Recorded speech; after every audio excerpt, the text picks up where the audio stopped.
the same setup. Okay. I have it in a Word doc. If I send it to you now, it'd be stressful for you to open it and then just I can do that, and if you want, I can display them, and I can briefly share the screen while you read them too. That's another option. Oh, yeah, let's do that. Let's do that option. Okay. If you don't mind. Go right ahead. Shoot it to me. Okay, I just sent it. Okay, let me find it. And I'm actually glad I didn't send it if you were having trouble with the computer, because it would have got to you this morning and that might have been more stress than what was needed. So it's the part in quotes. Okay, hang on. I'm still waiting for it to come through here. Right. I didn't actually send it. Yeah. Okay. Which email address did you send it to? Alex@warmfuzzy. Okay, got it. All right, so I'm looking and not seeing it yet.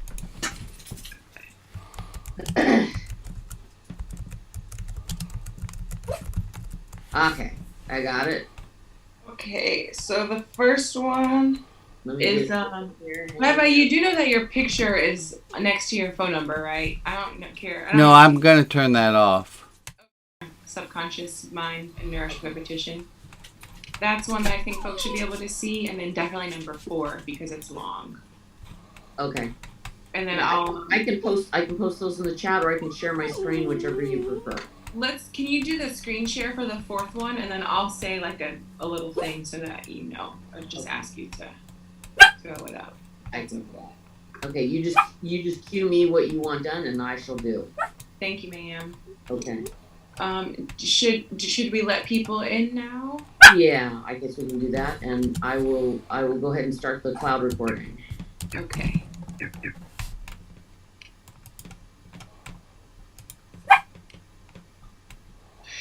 Hi, little puppy.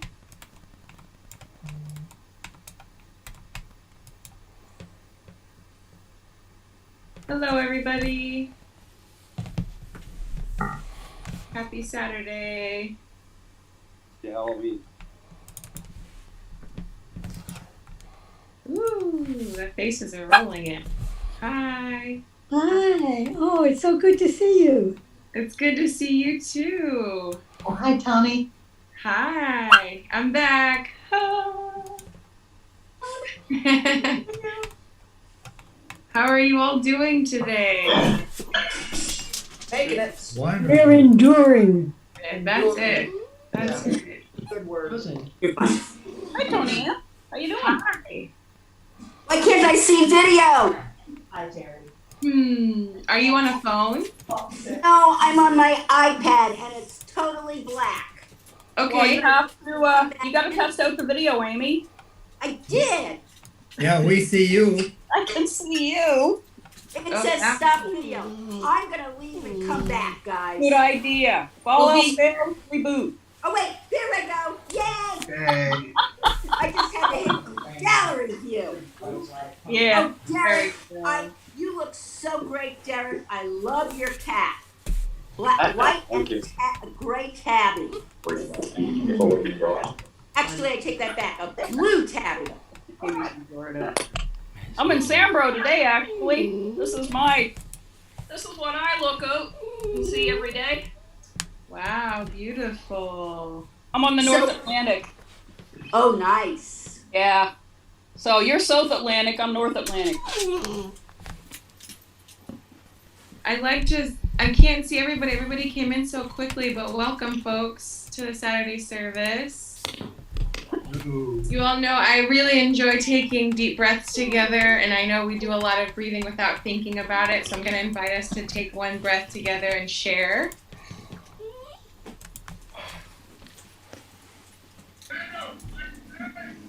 Ooh, that sounds exciting. I can't tell where it's coming from, but I hope it's a pleasant yell. Actually, my husband's watching the first episode. The second?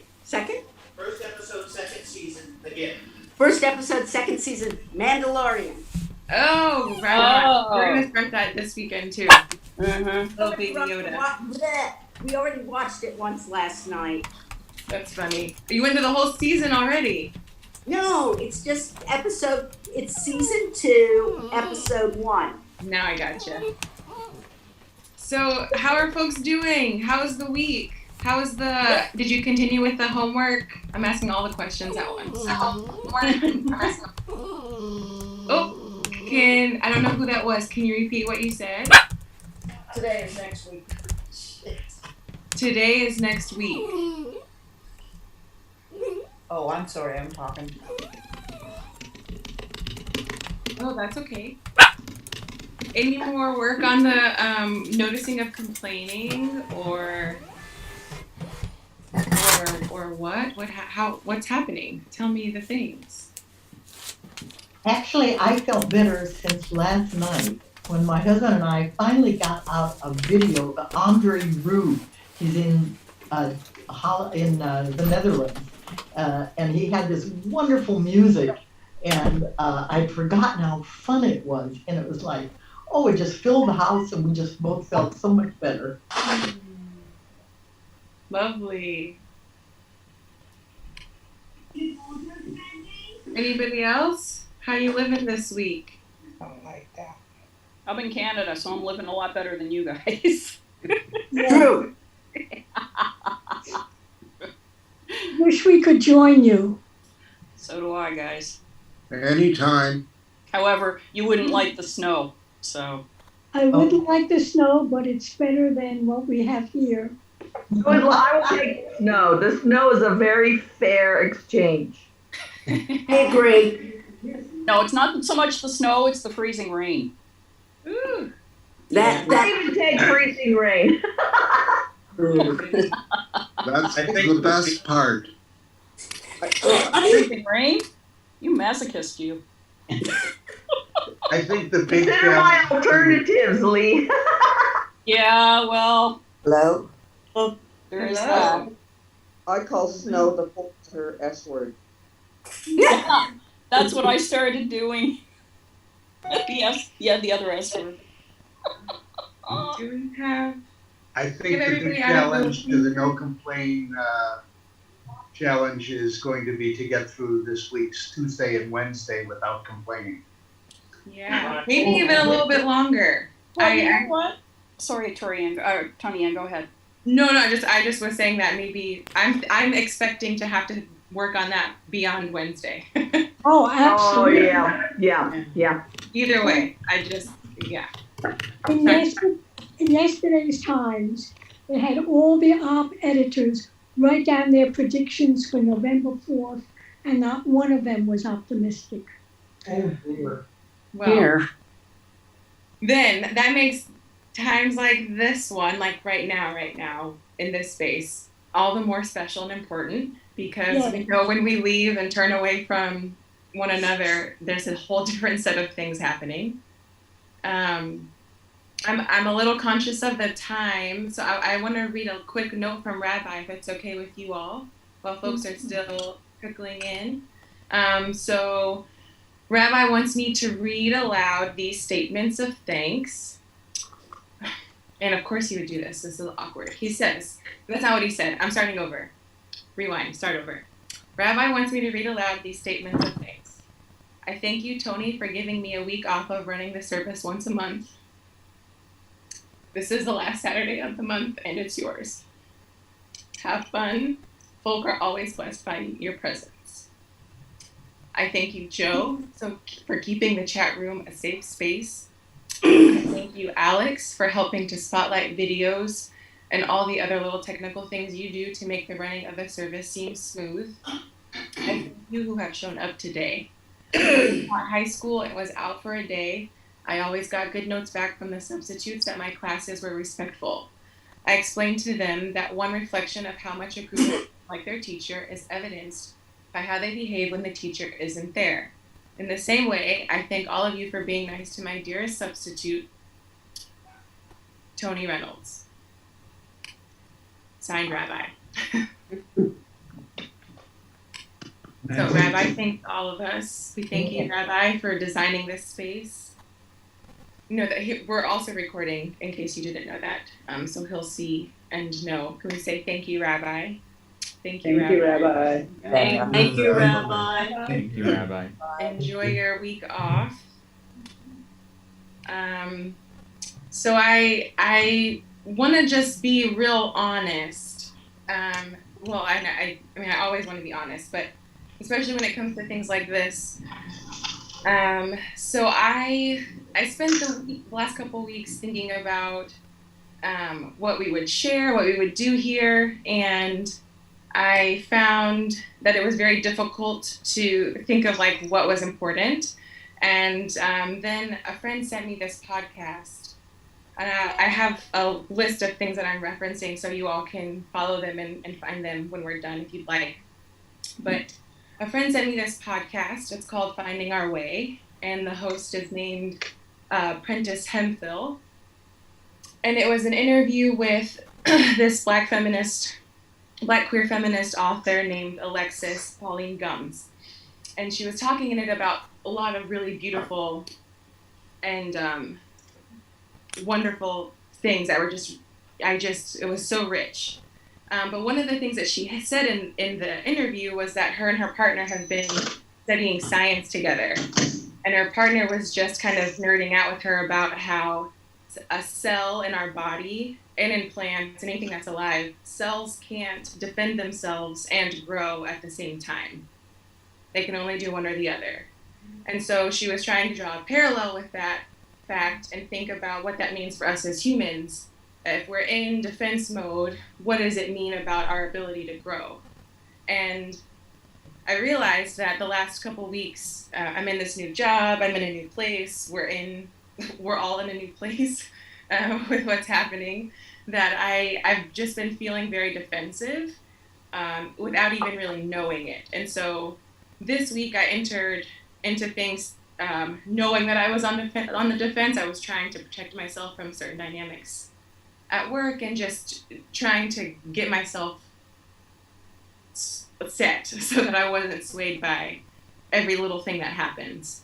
And so it just had me thinking about what it means that we're all in a situation where on some level we're feeling a little bit threatened. At least that's my assumption.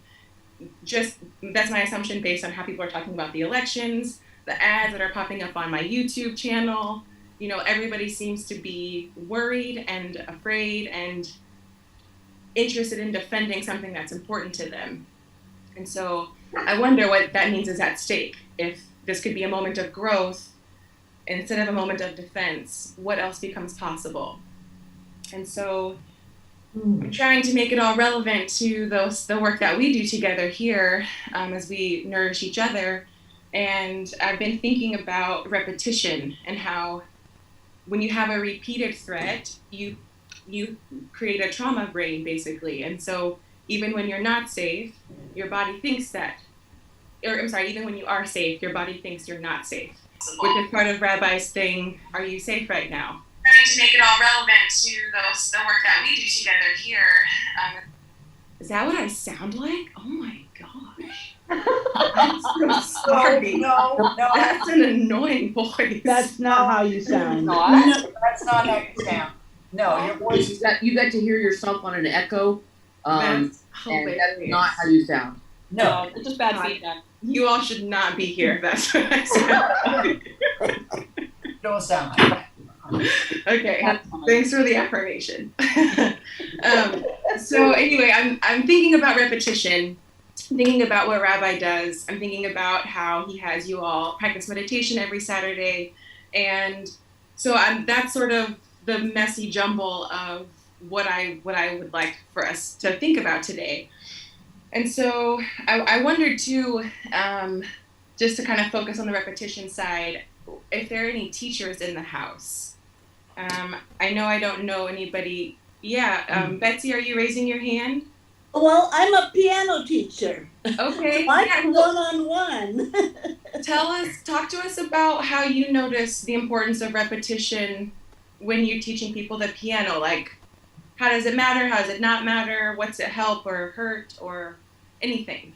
Oh, repetition is vital. I mean, you've got to, you may know the music in your mind, but you've got to get it into your fingers, and the only way to get it into your fingers is by repeating and repeating, and just the same way, if you want, you may have different parts of your mind. You may know certain goals that you want for yourself, but you need to keep reaffirming those things consciously in order to, so that goes in many ways. Muscular memory. Yeah, that's right. Have a somatic behind it. And Alma, I think I saw you raise your hand. Did you have something to share as well? I was a primary teacher for 50 years, primary school teacher. Oh, you brave soul. What were some... Go ahead. Sorry, I think I missed you. Sorry. And I agree totally. No matter how much you teach, you keep on having to go back and remind children and just keep on going. Because I used to have a way of recording. It was a circle. And when I taught them something, I drew a circle. And and we go over it and over it and over it, not all at once, but go back to it. And when I thought that they knew it, I'd colour in half the circle. And when I was sure they knew it, I'd colour in the whole circle. And it's a long process, and it has to be an interesting one, because otherwise people. And what I love about Rabbi is that we all join in. We're not just told things. We participate, and that is so important. Absolutely. And I was thinking about that before we started today, and noticing how I think that's part of why I'm comfortable showing up in the space with you all, because I noticed in seminary that there's an element of I don't know what words are best describing this group, but like spiritual fitness type spaces can very easily become about entertainment. And so, it's about the cues, it's about the timing, the choir sings and they sing this praise and everybody claps the way that they do for a performer. And so then when it comes time to do real spiritual work, we're waiting for the minister at the front to do the work, and then we just say, oh, good job, and are not really ever asked to do any of the deep digging ourselves. And so I'm glad you said that, because it reminds me that if you'd like to get a pen and paper, there will be a time and some minutes where we can spend some time writing as a part of that kind of interactive practice.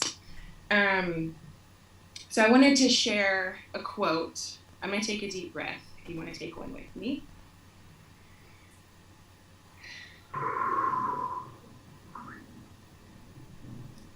So I was doing the Googles, asking Miss Google, Mr. Google, and was just curious about like kind of pithy ways to think about repetition and learning.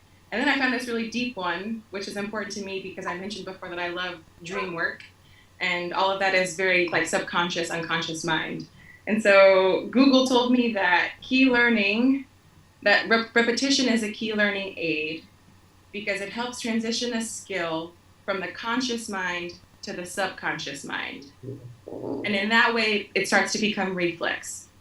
And so I remember a while ago thinking about with you all acceptance. And I think I said something about being gentle with yourself and holding yourself as you would a baby bird in the palm of your hands, which is a quote I heard from somebody else, by the way. Don't credit me if you haven't dreamed that. But that it's a practice, right? We have to think about being that kind of way, so much so that we just become that way. And so I want to think about the exercise we did last time I was with you all, where we did the I am statements. And initially that's a practice that's, for me, is a way to help keep us in the mind that we're not alone, that whatever force of life, whatever energy, our community, whoever it is, they don't have to be exactly in the same room with us for us to be connected. And then another lesson in all of that is that the things that we say, the I ams, become who we are. And so to think about who you want to be, how you want to be, what do you want to give off? So if you have your pen and paper, pencil and paper, type, however you'd like to do it, we're going to spend just a couple of minutes thinking about that. I know it doesn't have to be particular to any theme, but the one thing I will say though is that it would be helpful for the brain exercises that we're going to practice a little bit to be as specific as possible. So for example, I know that I want to be healthier. Like I eat a lot of sugar.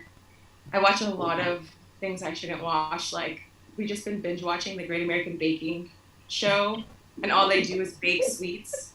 So like, how can I make myself healthier while I'm watching hours of people bake cakes? You know, like they don't really go together. And so, you aren't eating them, are you? Say that again. You aren't eating them, are you? I'm not eating them, but you know, that's a great question, because the other quote that I wanted to share, and I'll where is it? I think it's on this. Carrot cake doesn't count, just saying. Say that again? Carrot cake does not count, Tony. Carrot cake, right? That's right. We talked about that last time too. The virtual donuts are better because they're virtual. Yeah. But if I imagine myself eating the cake, I wonder what the impact is, because Alex, are you able to get the quote from the study up so that folks can see it? The one about brain patterns. I'd like someone to read this, because I think that is like such a perfect paradox before we start our writing. Now I know I want cake too, Marcus. Marcus. Chocolate. I want chocolate.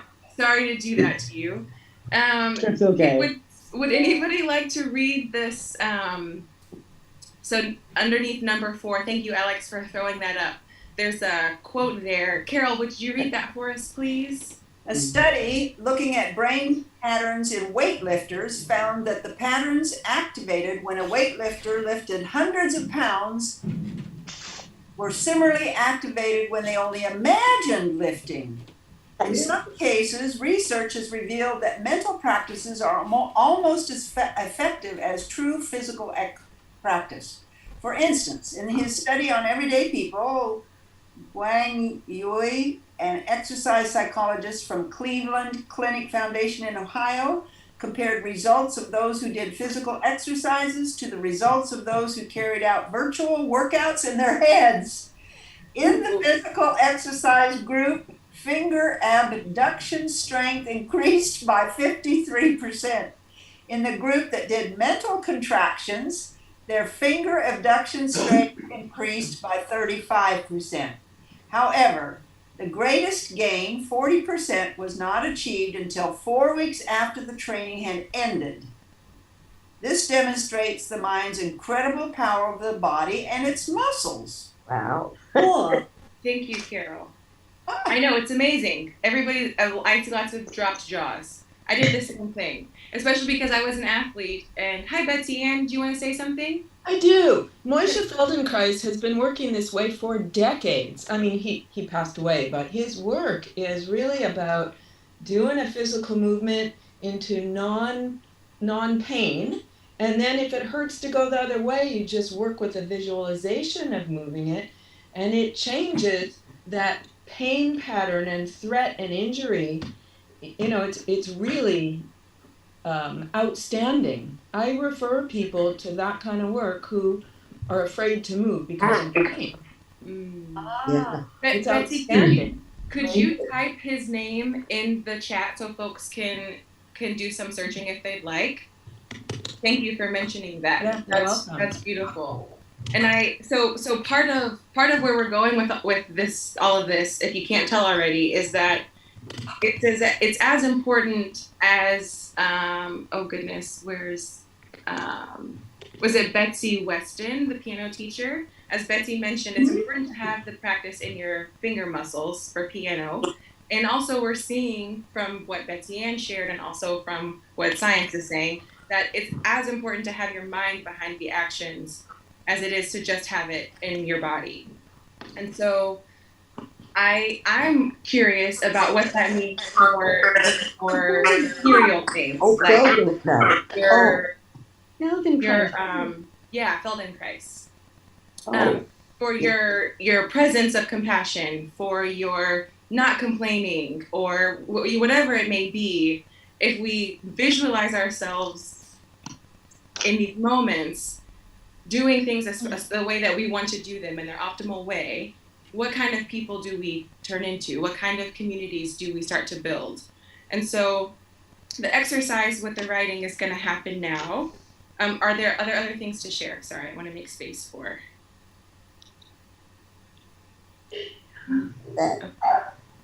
So what we're gonna do is I'm gonna put 5 minutes on a timer, and I'm going to invite you to think about an aspect that you want to realize in your life, in yourself, and I wanna encourage you to think about it as specific to you as possible. Stay safe. Because you are not able to control anybody but yourself. And sometimes even controlling ourselves proves to be a little bit difficult. So I want you to think about the thing you want to actualize most, and then write about what it looks like when that thing is here. What do you look like? What's the smell in the room? What are the colors around you? Be as specific as possible, and write a little bit about the trait that's blooming in you, and what it takes for it to be nourished. What are your questions?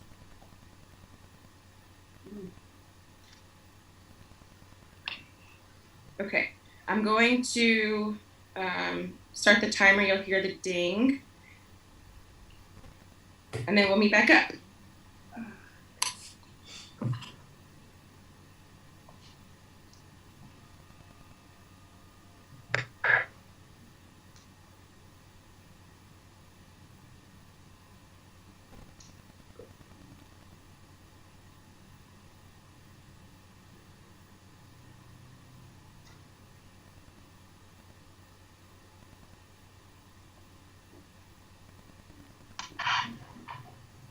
Cornea, Rob has his hand up.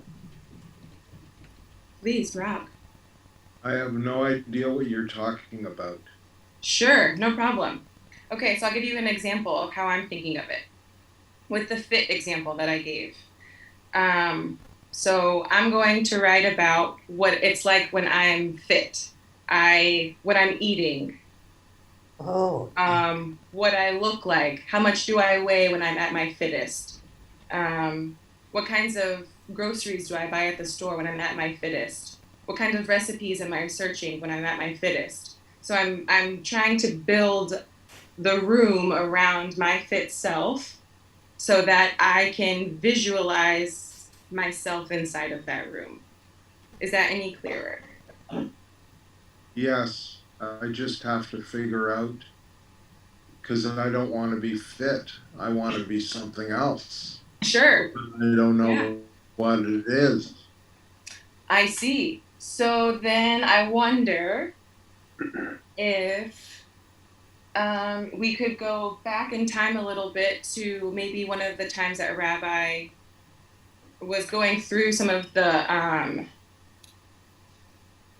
wonder, has there been a moment in the last month or so where you felt like, oh wow, I wish I was better at forgiveness, or I wish I was better at acceptance, or I wish I was better at planning for the future? I don't know, any kind of thing like that. Okay. I don't know what you want. I don't know what you need. So I can't help you decide what to become in that way. I don't want to become anything. I want to live in the moment. Beautiful. So then maybe write about this moment right now. What is there to appreciate in this moment? So much so Everything. that you don't need to go to the past or the future. Okay. Fair enough. Thank you. You're welcome.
That's it.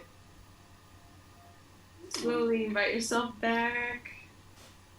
Take some deep Could breaths. use another minute or two because I listened to you in the middle of that. Sure, please.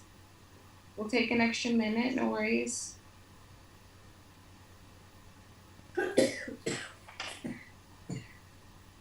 Allergies.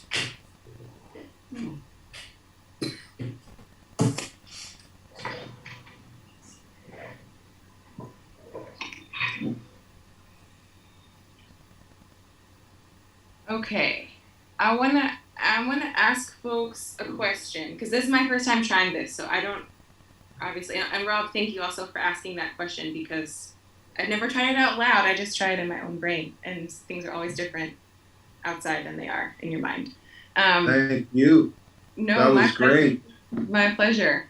I wonder, I'm not even super sure what the question is, but I'm curious about, even though we just finished writing it, if you can see and feel some of what you wrote as real. I'm not sure if my question makes sense. Like, is it just an idea, or can you see yourself, for example, for me, going to the store to buy the groceries? Can anybody speak a little bit about what's talking up behind it? Yeah, Rob, can you go, would you mind? I'm curious. Something's echoing. There we go. Oh. This moment is everything. There is no past. There is no future. There is only now. But it moves at every moment, and I have to follow along and know it'll never cease. I live in the moment. I breathe in the moment. I move in the moment. I think in the moment. Thank you. Yeah, I like that. Thank you. Thank Rob, you. Can you share with us maybe if there's one physical sense that's most present for you as you were writing that?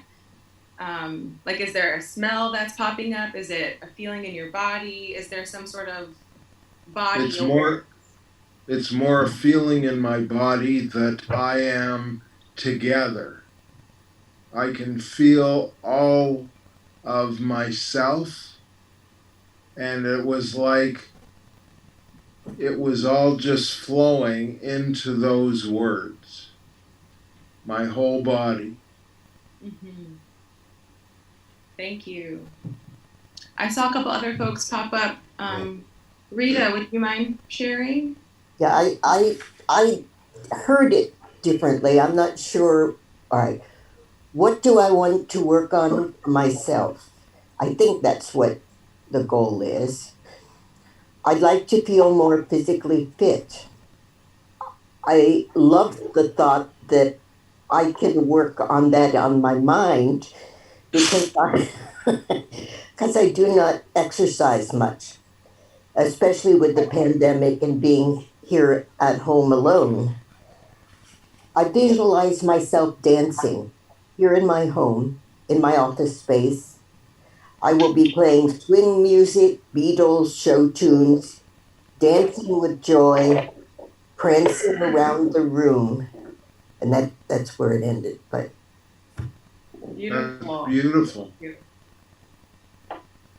Thank you. Thank you. Anything else pop up for folks that they'd be happy to share? I'll share. Go for it. I wrote, I am listening to Tom, that's my husband, with no judgment. And the scene is I'm sitting or standing somewhere near Tom and he speaks.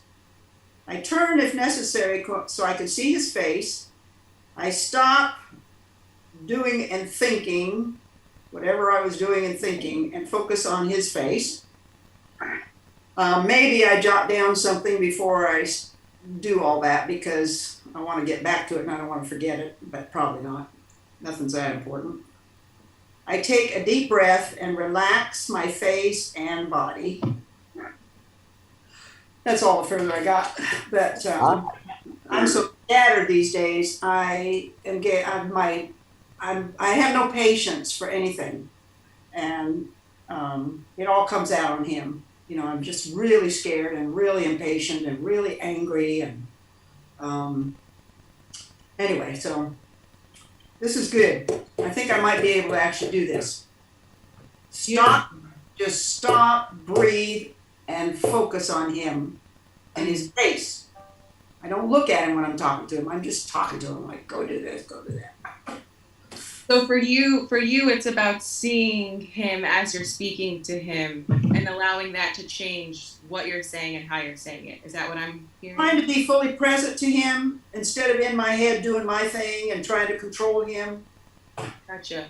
You know, get him out of he bothers me. You know, everything bothers me.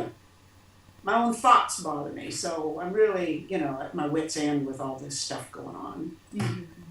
And I don't expect it to end if just by an election. Yeah. So anyway, I think this is going to be helpful though, because I'm tired of myself being the way I am. No, well, thank you for sharing. Thank you for sharing. You're welcome. My pleasure. Were there other folks? I don't want to miss anyone who wanted to share about. Yeah, Shirley, please. Oh, a few notes. I didn't get as far as writing out very much, but I was thinking it made me happy to think that as I think more about being more physically active, that changes things. And just thinking about walking my dog, going to the YMCA more frequently as much as I can, that actually makes those things more likely to happen, to think about it, visualize myself doing that. Right. Mm-hmm. Mm-hmm. And on a routine basis. Yes, ma'am. The repetition, that's right. Thank you, Emily. Shirley, what did you have?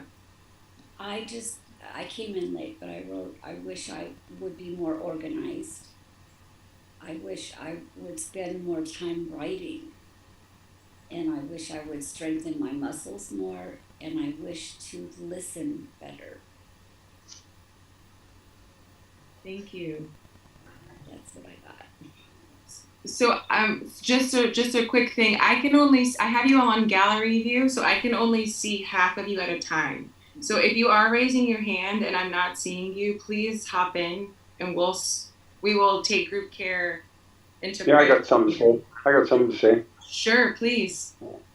I wrote down several things, but things about changing things in my life. But the bottom line was I want to be less addictive in my behavior because my behavior is the behavior of an addict in many parts of my life. I'm not talking about substance abuse. I'm just talking about things I do because I've done them that way for so many years and I can't change them easily.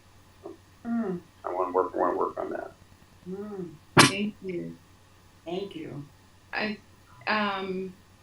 Please just hop. It's hard for me to catch the hands. I'm so Hi, sorry. this is Betsy Ann. I just want to say something.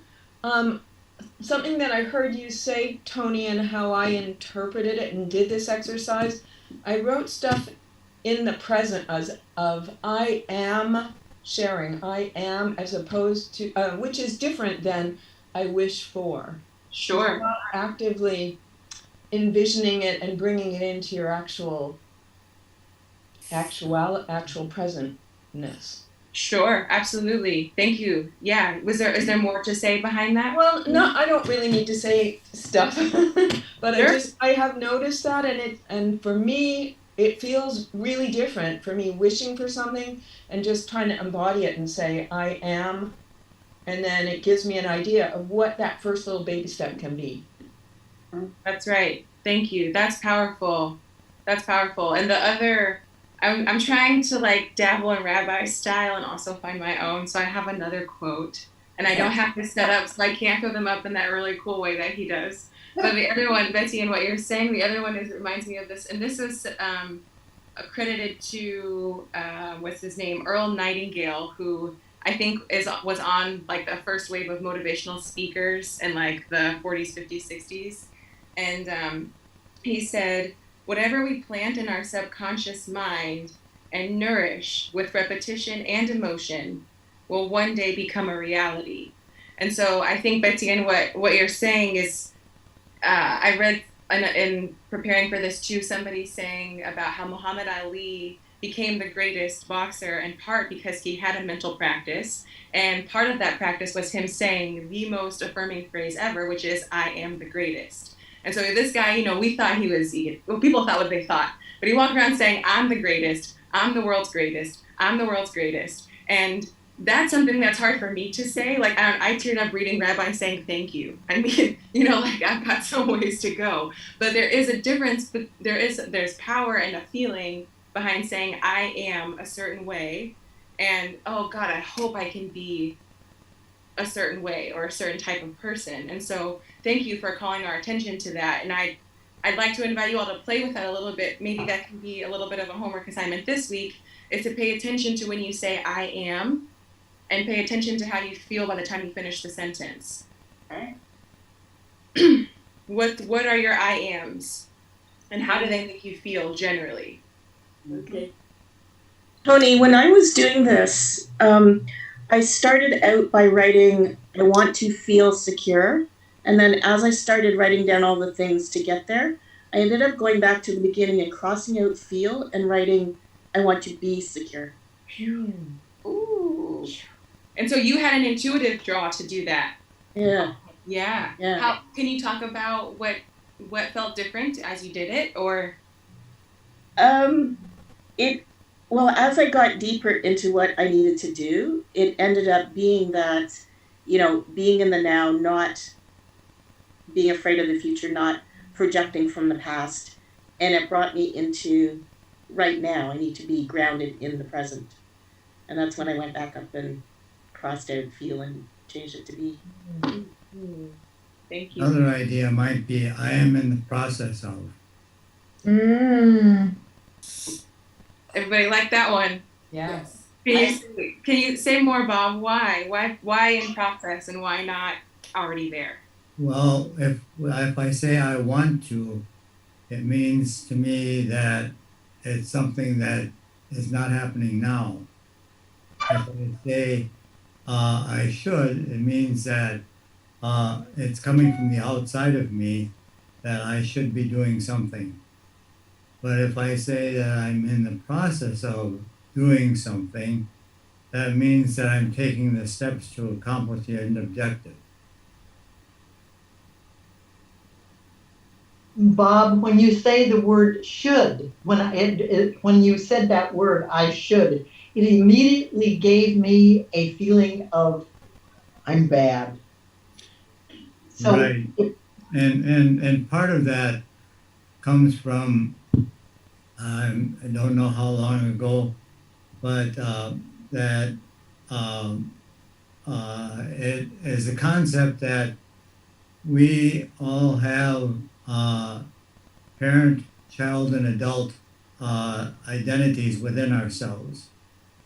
And that if we are speaking in parental messages, it comes from the I should. Okay, I should be doing this. It's not that I'm doing it or that I think it's a good idea, but I should be doing this. And it's not, doesn't put it into a sense of that it's going to happen. But if I say I will do this, then I know that I've made a decision that I'm going to do it. And then comes from that is I'm in the process of achieving this. And that, I think when I hear you talk about the process part, to me, what the feeling is something of like, that's where I can give myself some grace. Because of course there will be times, like we know that with practice, it means that it's not perfected. And so for the times when we don't quite get there, the process is the way of softening any kind of ego attempt to make us feel bad about it. So thank you, Bob, for saying that. Leanne, can I say something? Please, you're free. I wrote down that I would like not to procrastinate, especially when I've got a deadline. And then I started to think that I got this is very pertinent because I'm procrastinating now. I should actually be doing something else at this moment. I would like. No, please keep going. I would like to propose that perhaps rather than seeing yourself as procrastinating now, that you're actually doing something now, and that you will be doing that when you decide you're going to do it. Well, it's interesting you should say that because when I started to write it and started to think, I said, but this is a specific task of writing that has to be done by tomorrow. And but then I've known about it for a fortnight. But then I thought, well, in actual fact, I might not have done any writing, but I have done a lot of background planning. Usually, I must admit, at 2 or 3 in the morning when I wake up. And I've also done a lot of background reading.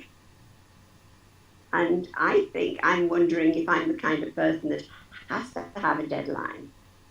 Well, I guess that what I would ask in that regard is what happens if you don't accomplish it by tomorrow? It will be accomplished by tomorrow. So then, and my question is then, are you actually procrastinating, or does your creative process just need something different than you expect it to need? Well, there's a lot of guilt in it because I think I'll write today. This morning I go and I write today, I'm just writing. So I spent about an hour playing on my iPad. And then I went shopping, which I didn't need to do. And then I made a couple of telephone calls, which I didn't need to do. That's me. I think that you are ruminating rather than procrastinating. All this grace, Alma, are you drinking up all of this grace that these folks are giving you? Your cup ready to receive. Yes, thank you so much. I'm sure I'm not on my own. But then on the opposite end, tomorrow, when it is finished, I will feel really good because it's finished. And so, thank you, Alma. I want to. So we're at 11:47. Well, I'm on the East Coast, so we're at 47 to the hour, whatever, wherever you are. I wonder if you all want to practice meditation together and to keep with the rhythm. That's what I had planned to do, was for us to spend 5 minutes working on this. If you want to just breathe and meditate for the 5 minutes, as Rabbi suggests, that's fine. If you want to try your hand at visualizing during the 5-minute meditation, based on whatever you just wrote, that this could be a time to practice that as well. So I'm gonna throw 5 minutes up on the clock, and invite you to, if you need to go get a mirror because visualization is difficult for you, I would invite you to leave, go get a mirror, stare at yourself in the mirror, and let your imagination go from there. And just we'll try our hand at visualizing. What are questions I can answer? I'm going to invite you to mute yourselves so that the meditation bell can be the thing that draws us back. And I'm also going to invite you to slowly come back when you hear the bell. There's no rush. It's not like an alarm clock where you're late, right? We're taking a time to relax our bodies, to soften our jaws, to release our hip muscles, to let our minds find us in that moment that we just wrote about. And we're going to come back gently because that's what we deserve. And I'm going to start us now.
We had 2 bells that time. Welcome back. Okay. We're going to share another big breath together if you're up for it.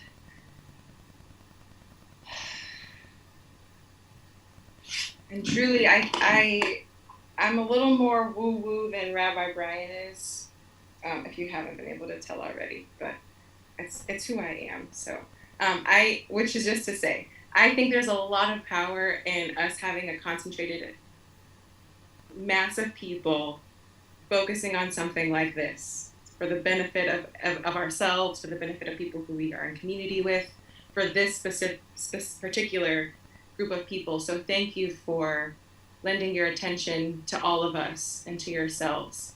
I want to read Rabbi's announcements very quickly since we're close to the edge.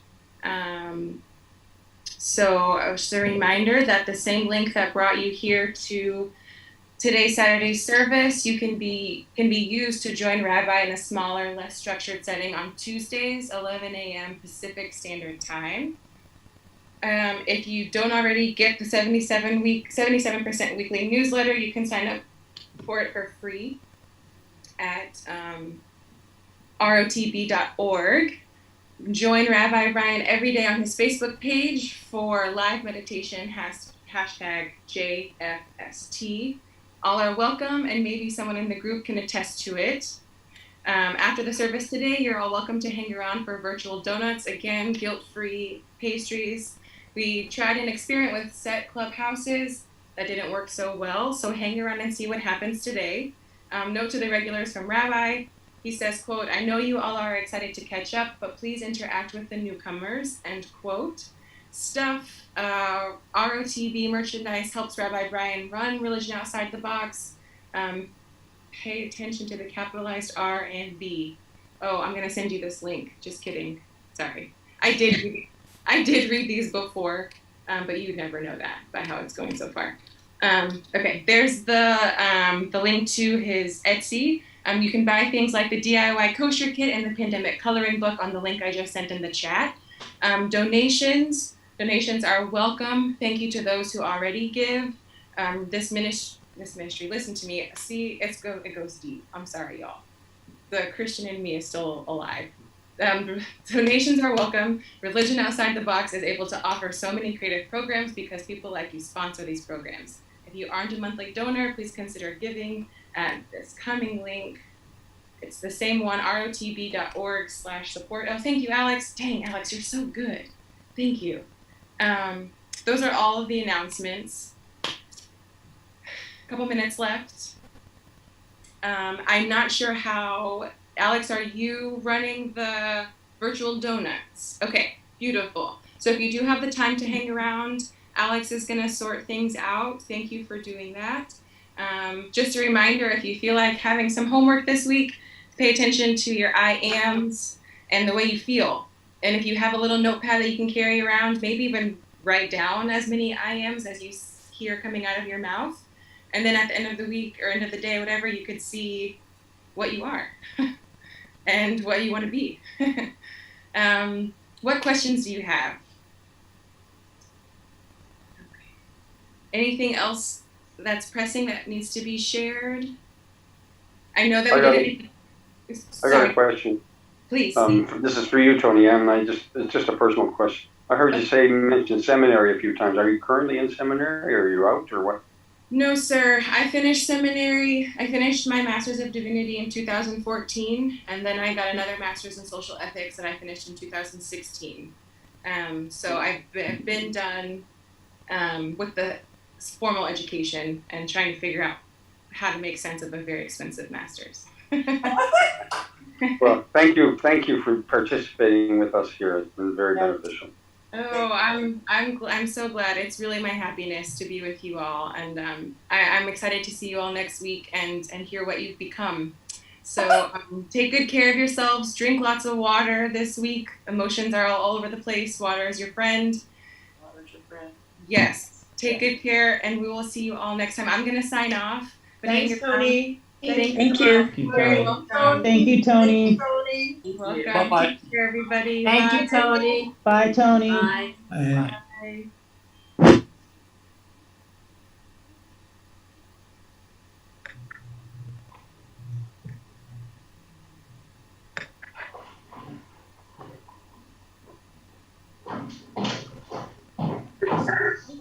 are staying, we have a couple of options. We can break off into little groups, or we can talk in a bigger group. What's your pleasure? Stay where we are. I'm good with whatever. I'm in favor of smaller groups. I like smaller groups if that's an option. Okay. Well, what I can do here is I will go ahead and I will create. I'm going to go ahead and create, since let's see how many of us. There's 20 of us. So how do we want to split off into like 2 groups or 3?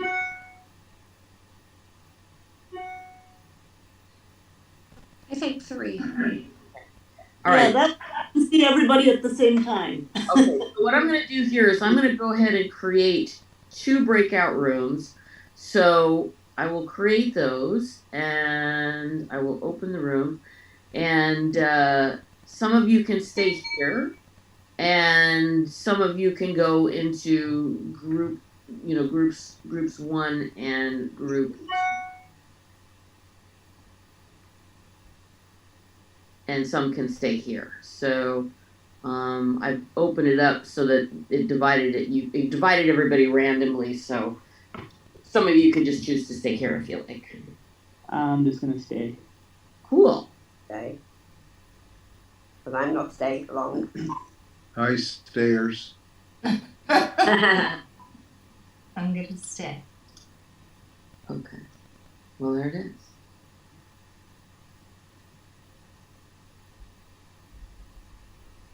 So I like Tony's idea of trying to visualize, and it's interesting that she brought that up, because I've had experiences where that's worked, and I've kind of had my own name for it. I called it pushing the universe, where if you imagine a future, with crystal clarity and and exactly how you want it to be, a lot of times that will kind of push things into that direction so that it can happen, which is sort of interesting. So I see Derek's cat, but not Derek. No, he's in another room. I Did he forget to take his cat with him?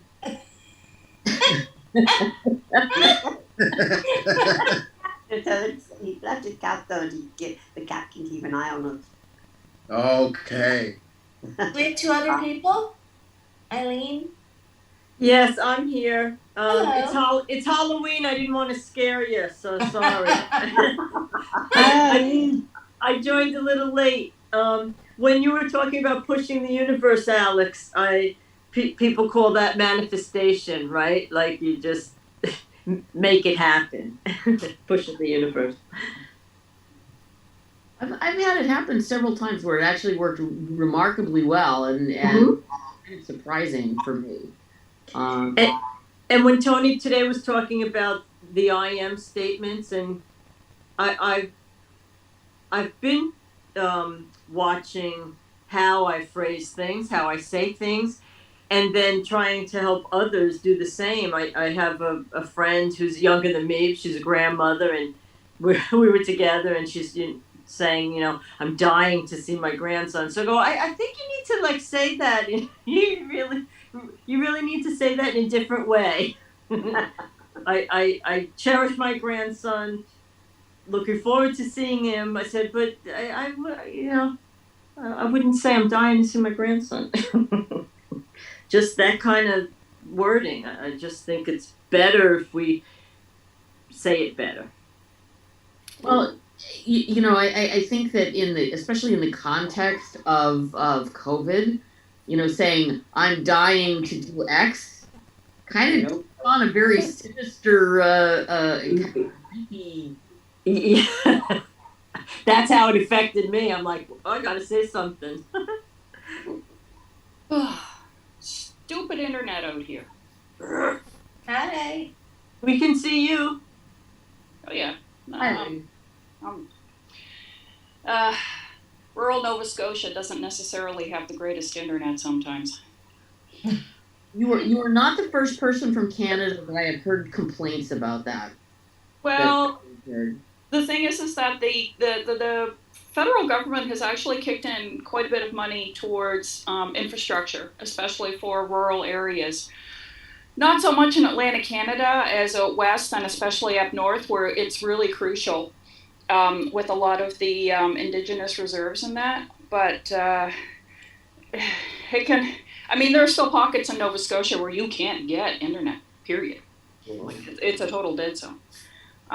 But it doesn't mean it's not going to come. It's just very slow. That's all incoming.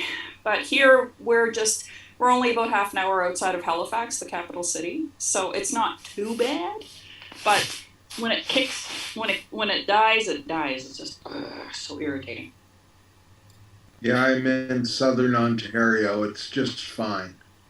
Yeah. Yeah. Ours is very spasmodic. Yeah. Mom. We noticed that about you, Alma. But I'm spasmodic. There you go. Internet. There are times when it's really slow, and other times it's not too bad. But... Oh my. Oh, well, I got most of it. Yeah. Looks like you've got sunshine there. Oh yeah. No, it's yeah. It's around 10 degrees Celsius here. I don't know. Do the conversion in Fahrenheit. I haven't had to do it since high school. Yeah, we're pretty much the same, but we've got 60-mile-an-hour winds and pouring rain. No, we're just at the tail end of hurricane season here in Atlantic Canada. So we had a pretty good hurricane season. All things considered, knock on wood. Yeah. But yeah, we've had a pretty good hurricane season, all things considered. So, but I'm just upstairs on the balcony. So.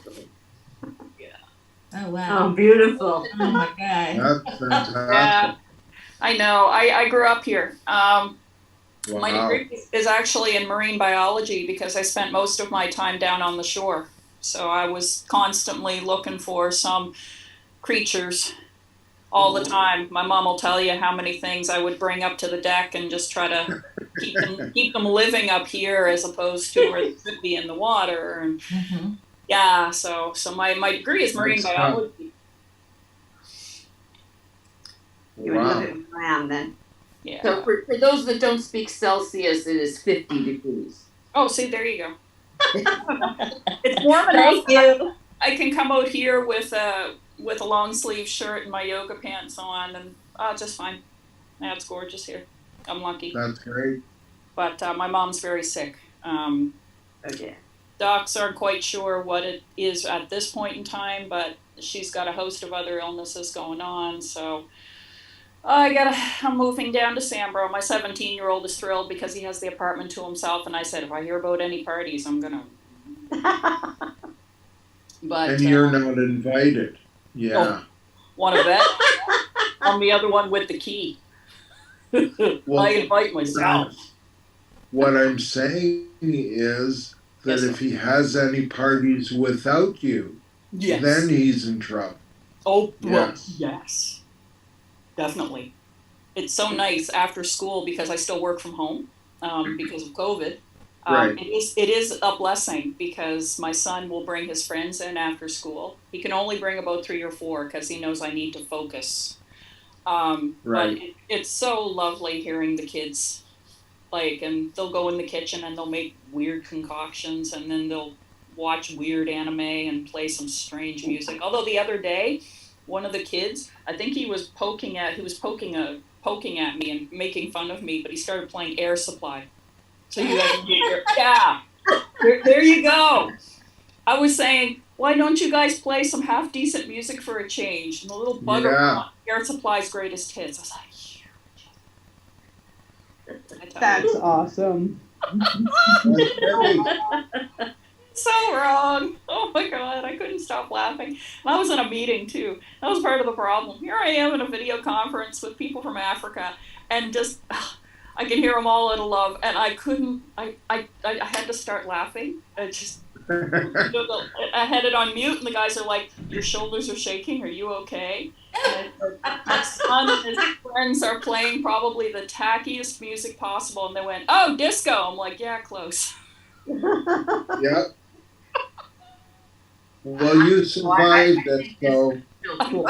Barely. I thought I was gonna toss him Way out. to go. You know what, Rob? When you talked about not being able to visualize, I'm in the same boat. Not the same reason, of course, but my short-term memory is shot, thanks menopause, but also with my autism, my short-term memory has reduced over time. So I have a really hard time visualizing anything in the future. Well, I don't want to. Yeah. I just want to be here now. I don't want to worry about the future. But I think that's a healthy way. I think so. That if I can be in the moment and take it all in and give it all out to that moment, then I am living now. And to me, that's the most important. And luckily, my wife takes care of me so well, my wife and my daughter. So I'm so fortunate. And I can just pass that along to others. Yeah. I think if you can't, if you can do something about it, you don't need to worry. If you can't do anything about it, there's no point in worrying. Right. There you go. That's one of the yoga sutras about. Is it? Yeah, wasted energy. Yep. Yeah. Makes sense. But I think it's easier to say that than always practice that, though. Absolutely. It brings me back when I'm, going off on a whatever. Yeah. I think we all get to stages where we're worrying, and that's when I think, well, what can I do about it? Doesn't mean to say that I'm not aware of it, but I'm just not beating myself up about it. We can beat you up if you like. Yeah. I like to. No self-flagellation, please. Yeah. I don't want to see it. We can help out in any way you like. Oops. Can't hear you, Alma. I'm hearing your audio. Can you hear me now? Yes. Yes. What I would really like is a hug. Aww. But I'm not really complaining because I can get hugs. Oh, that's great. We can always hug ourselves. Yeah. So a hug is not far away. That's why I wasn't there last night. And he came to see his mum. And I'm in a bubble with his mum. So I actually saw my grandson on his birthday. So Oh, good. Great. Good. I missed the Halloween though, that was the only thing. You were absolutely brilliant. Yeah, I recorded the Halloween parade of costumes. Oh shoot, that's what see, the thing is, guys, it's 3:00 my time when you have the chat, and usually by that time I am so in the zone to try to get some programming done or whatever, it just kind of bypasses me. But I was let's see if I can find well, I can't put a picture in here anyway. Right, so I was a calendar. Can you guess what year? Oh, that is funny. I thought so. How did you do that? Oh, just a piece of cardboard. I printed off all the calendar, all the months. I cut a hole in the middle for my face, and I just painted my eyes totally black and took my glasses off, and my lips were totally black. And I got my son to take a picture of me with this, in this calendar with this demonic look on my face. And I stuck it in my work chat, and most people are shaking their heads and going, "My God, she's weird." But there are people who've done it, and They couldn't stop laughing. They're just like, oh my That's God, great. really? That's hysterical. Way to That's go. funny. Look, it's the scariest thing I can think of right now. And I circled November. I circled Tuesday with a big red circle.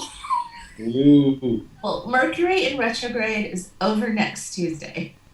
Oh, gee. Yes. Okay. That's a good thing. I'm Okay, taking it as a good thing. Tuesday Well, for me. we got full moon, right? So Yes, tonight. we've got a blue moon Blue moon. in October. It's like, oh God. I know. I was trying to convince my mom to go to hospital because she's so short of breath, and doctor had recommended that if it got any worse, that they could do a blood transfusion, and that would probably help a bit because it looks to be autoimmune. Well, this particular affliction, she's got so many other things. Anyway, I said, well, come on, Mom, we'll go in. We'll go in tonight. That was last night. She's like, no, I don't want to go. I said, well, what about tomorrow? She says, Halloween. Like, She was an RN. She was an RN, and she used to work and yeah, exactly. So she knows. She says, yeah, every crazy person is going to be not crazy, but you know what I mean. I mean, No, but I worked labor and delivery also, and they would. Oh no! It was bizarre. We got full moon and Halloween, Yeah. and Mercury in retrograde. Yeah. Oh jeez. I was listening to a podcast over and over again. I love Alan Alda's podcast, which is clear and vivid, and he does a lot of science. He interviews a lot of scientists, except this time around he was interviewing John Lithgow, and John is a very prolific poet and a painter, and he's very talented. But he said they were talking about, it was a fundraiser for the 96th Street Y over in New York City, and I've been there quite a bit actually when I worked for Morgan Stanley. And Alan asked John, so what do you plan on doing next Tuesday? He says, drunk, staying drunk. For at least next week or month, I don't know, but I'm staying drunk. Yeah, I'm in recovery. I can't do that. But I can see where he's coming from. Aaron, we don't see or hear you, but welcome. Well, I'm going to go and I'm going to carry on with my writing. All right. My writing. Oh, yes. You go take care of Have that. fun, Alma. Bye. Best Have efforts. fun tomorrow. See I ya. will. Yep. I hope I'll have fun when it's all over. There you go. See you later. Bye, everybody. Bye. Well, See ya. Bye. Yeah. So, real quick, I missed the beginning. What was the gist of what we're supposed to be doing? Restating? Yeah. Homework? Yes. Homework? Yes. Tony said, I am statements, and then how you feel, and stay hydrated. Water's your friend.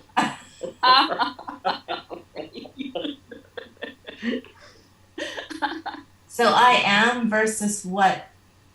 I What should. were we? Versus I want to, I am. I am. It's more concrete. Not becoming, as it already is. Right, I am. Not hoping to be. Not, or somebody said in progress. Yeah. I am. I just figure it's whatever's happening at the moment. Pay attention to that. Be present. That kind of thing. Yeah. Yes, and we'll take it for Christmas. Dear God, the C word. It is coming up. Wow. Well, you mentioned present, then hey, you gotta think of Christmas. Or you could go with Hanukkah. Yes. That's fine too. Yeah. Well, I always thought Hanukkah was better than Christmas because, Hanukkah, there's multiple days Yes. of goodies, whereas Christmas, you get, that's it, one pile of presents when you're done. 8 days of Christmas, of Hanukkah. Yes, it's true. But then you get Hanukkah guilt. So, you know, there is that. That's funny. We would get that every other night. After we got a present one night and guilt the next. Present, guilt. Well, there you go. As long as you get enough guilt, you're okay. To last you for a while. Yeah. It lasts the whole year. I get enough guilt to last all year long. I remember one year my mom went out, and I have no idea where she got them. They were really big chocolate replicas of United States coins. So there was a penny, and I think there was a nickel and a quarter, and they were, they were all really good size, wrapped in colored foil, and Nice. and the chocolate inside was really, good quality. It's not like the crappy, Store one. the Hanukkah, Hanukkah Gelt most of that chocolate unless you get it from C's. Right. But this stuff was really good, imported stuff, and I wish I knew where my mother got that because I would love to have more. Well, she's still around. Why don't you ask her? She might remember. I did, and she doesn't, she doesn't know. I think she bought it at the store, and Yeah, the store. Yeah, one of the stores. Yes. Amazon. Oh. Up here in Canada, Well, there's an Amazon depot in Mississauga, Ontario, but most of us in Atlantic Canada don't really use it. I had an Amazon Prime for about a year, but I dropped it. I don't like the work practices they have and where they get the stuff from, and I try to go as local as possible. Yep. Speaking of local, got my flu shot. Yay! Yay! I made an appointment at my local pharmacy. And 3 times they said, no, we don't have any. No, we don't have any. They would give me an appointment. I go in, it's like, no, we ran out. Really? Yeah. So I talked in Halifax. So I talked to my doctor. She said, well, come on in. And my 17-year-old said, I'll go in with you. So we both got our flu shots at the same time. And I took them both for breakfast. So, life is good. I got it done. I've never gotten a flu shot. Ever. Are you gonna get it this year? Probably should do. No. Really? I don't think so. Would you get the vaccine when it comes out? Sorry? Would you get the COVID vaccine? The COVID? Yes. Okay. I will enough. I'm not first in line. No. Sorry, Alan. Dr. Fauci has to be first in line before. Yeah. I am definitely at the back of the line. Yeah. Sanjay and Dr. Fauci get it. Well, I want to see a lot of other people having got it, and I want to wait a while to see, are they getting weird side effects or autoimmune stuff or just weird stuff because yes, are they still living? Yes. How long did it take to push out a vaccine for polio, and how long did the research, how long has it taken them to develop the AIDS vaccine? Oh, you don't have one yet. So, it's like, the normal, and I'm using air quotes here, the normal cycle of, vaccine development, it takes a very long time. And it's like now we're trying to come up with a vaccine for coronavirus in a year. Yeah. But it's amazing, though. This one's a little bit different because we're able to amalgamate so many developers in the same spot who are all organized to do exactly the same thing because it's affecting so many people globally. It's really interesting. Dalhousie has a bunch of, that's where I work, Dalhousie University. The medicine group there and the vaccinology group there, they are collaborating with China, with Russia, with Australia, with so many different countries. However, what it means on the IT security side of things is poor Scott, the IT security officer, is like, because they're getting they try to get broken into like every flippin' day. And there are a bunch of us on IT who offer to help test out like any of the firewalling that they do. Like we will take a weekend and just, fire it up and just hammer it just to make sure that it works well. But these guys are collaborating globally. It's amazing how much cooperation is being done in order to get this out. So are the two companies working on much different ones? Yeah, and actually, the guy who heads up the development, the vaccinology department at Johnson & Johnson used to go to my school, my high school. Yeah, that was Matai Mammon. He's from Nova Scotia. And because he was a year ahead of me. And he figured out how to make nitroglycerin in grade 12 chemistry. Oh my God. Okay. Managed to blow up half of a wall in the lab. So when I heard Matai, I knew Matai was working for Johnson & Johnson, but I didn't realize he was heading up the vaccinology group because that's his PhD, is vaccinology and immunology. And when I heard about that, the first thing I thought of is, oh yeah, I wonder if he blew up any walls over there. That's great. But there's a lot of collaboration. I'm amazed when I talk to Scott from IT Security. I'm amazed at how much collaboration is being done just to get this out. Like there are meetings at least once a day.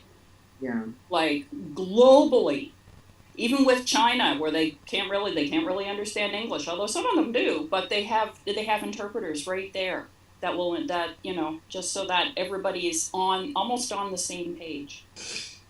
The only ones who aren't are, I hate to say it, guys, but the Americans. Americans.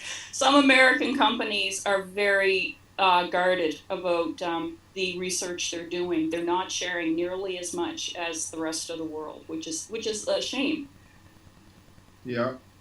Well, it all has to do with, But are some of the companies like Pfizer, aren't they based in Europe? Yep, that's right. Germany. Yeah. Well. Yeah. Like, and they Western Europe is so good. We have more than one person who's sort of either directly or sort of tangentially involved in this. I think that Joe's husband, works for Pfizer, and oh yeah. So she has kind of the inner side on this too. That's right. When Housey was offering they had the pilot study they started back in May to start testing out antibodies and vaccine and so on. And I had volunteered for it, but as my mom, my son, and some of my coworkers rightfully pointed out, it's like, you can't get sick. Yeah. It's like, you're not allowed to get sick. Yeah. Got a point. So I had to back out, unfortunately. That's kind of a position that I'm in right now because of my job and, my mom and, my mom doesn't have any, well, she has one other daughter, my sister, but my sister lives in Idaho, which is, not even in this, Right. She's a long way away, and my sister and my mother's difficult, and my sister and her have an especially difficult relationship, so it's, I think, gonna all fall to me when it, gets to that point, so. That's rough. That is so rough. Basically I'm dealing with a lot of this stuff. Just, I have the luxury of being able to work from home. So, we're not going out. I have not seen my friends and hung out with my friends in 7 months now. Some ridiculously long thing, Yeah. We're doing Zoom and we're doing stuff like that. But, the only places that we're going right now is we go to our guitar lesson once a week because the guy that's doing our lessons, his wife has cancer, so everyone there is being extremely, extremely careful, and we are too. And when we do go for our lessons, we're sitting in a garage with the side door open, and we're all wearing masks. I've seen my mother, I think, 3 times during this whole time. I've seen my dad once, and we're not hanging out with friends. So the only place we're going is the post office to pick up our mail, and Oh, this is bad. and